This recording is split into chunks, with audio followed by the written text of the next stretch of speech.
Hello, everybody. Thank you for returning to our YouTube channel. I am Brian with Technology United for Ukraine, and we are now officially partnered with Ukrainian Armed Forces through a unit called the Birds of Fury. They're a Ukrainian military R&D group that works alongside us to develop innovative technologies for the Ukrainian Armed Forces. If you would like to join us, there is a link in the description. We need scientists, engineers, technologists.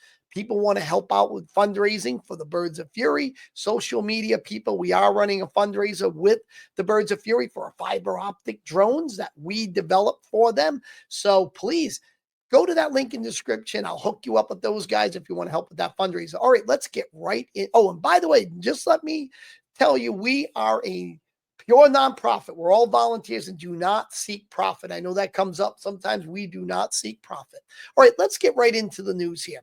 And then we're going to get into the losses that the Russians sustained over the past couple of days. All right. Trump freezes foreign aid for 90 days, but not for Ukraine. Fantastic. As we know, the last time that happened, it was over a 6-month period. Tremendous losses for the Ukrainians. It was bad. They lost a lot of lives and equipment and land. So this is great news. Now let's get right into I have 2 charts I'm using now. By the way, I don't make this. This is from the Ukrainian government. I did not make this. A lot of people think I make these, but I don't.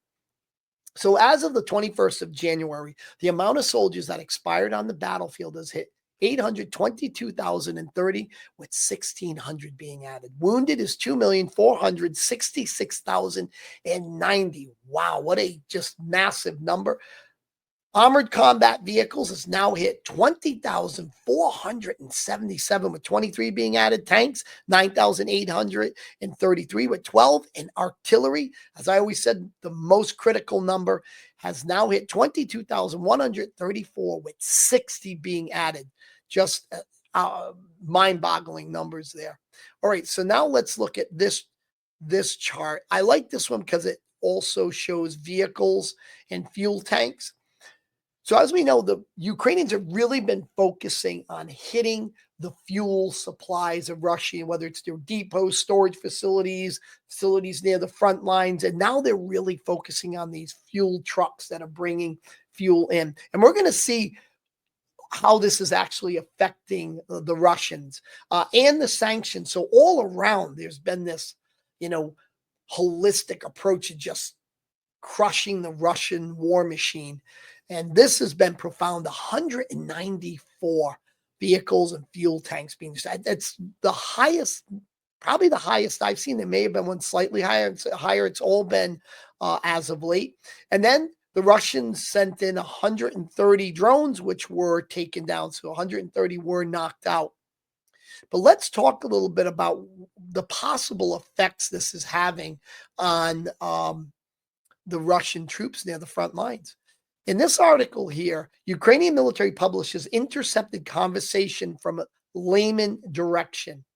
And what happened is they got this communication came in, and the 63rd Motorized Rifle Brigade commented on the intercepted dialogue, noting that Ukrainian soldiers are pushing so hard that the enemy can't even deliver food to their positions. What they do is they go into talking about what this Russian commander said over this intercepted dialogue. Their soldiers are starving. They have no drones. They have no supplies or rotation. So they're not able to get troops in, troops out, and supplies in. And as we know, battles are won with bullets, but wars are won through logistics. So this kind of tightening the noose by taking out fuel, inside of Russia and near the front lines, and now hitting these fuel trucks, that may be adding to the stress too. They just don't have the fuel to get these vehicles to these soldiers with supplies. So let's hope that's what's happening, and they're really strangling them on the logistics side big time. Now let's see where Layman is. We're going to look at the map. Right, Layman is right here. I'm going to zoom out a little bit to give you a bird's eye view here. This is where Layman is at. So they're really struggling to get anything into this area. And as we know, there was a number of battles that occurred over here in Kupiansk and there was a river that they tried to cross, the Russians, and lost 2 battalion tactical groups. It was one of their worst days. So they don't have a good history in this area of warfare. So, they're, accruing a lot of losses in this area. So, it's a big death trap for them. And, if they stay there, they stay there. But hopefully this area collapses again. All right, now let's look at some other information that came out.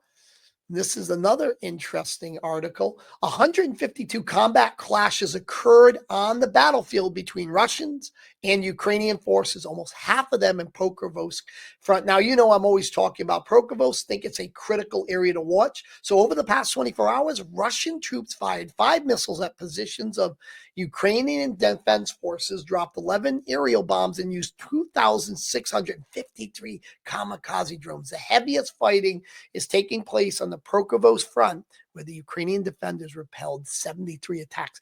They're really pushing hard in this area. This is a primary focus of the Russian strategy, and this is Pokrovsk right here. I'm going to blow this up a little bit, and you'll see what they're doing. This is the city here. They, instead of hitting the city, they're really focusing on getting out to these logistics lines here, which is the roads that they're using to resupply Pokrovsk and this whole front line here. And they have made tremendous error, I think, because the losses to gain what they've gained doesn't seem to be worth it. I mean, Pokrovsk really isn't that big of a city. It's the land here. Yeah, you've gotten some more land, but at what cost? Let's zoom out and see. They've been working since the beginning of the war to get out to here, and that is not a long distance. It just isn't. And the losses have been in the tens of thousands and equipment in the thousands. And some of their most important equipment has been lost in this area. And sometimes it's just to gain a few yards every day. Something to keep our eye on. This area is going to be real telling about when the war machine begins to crumble.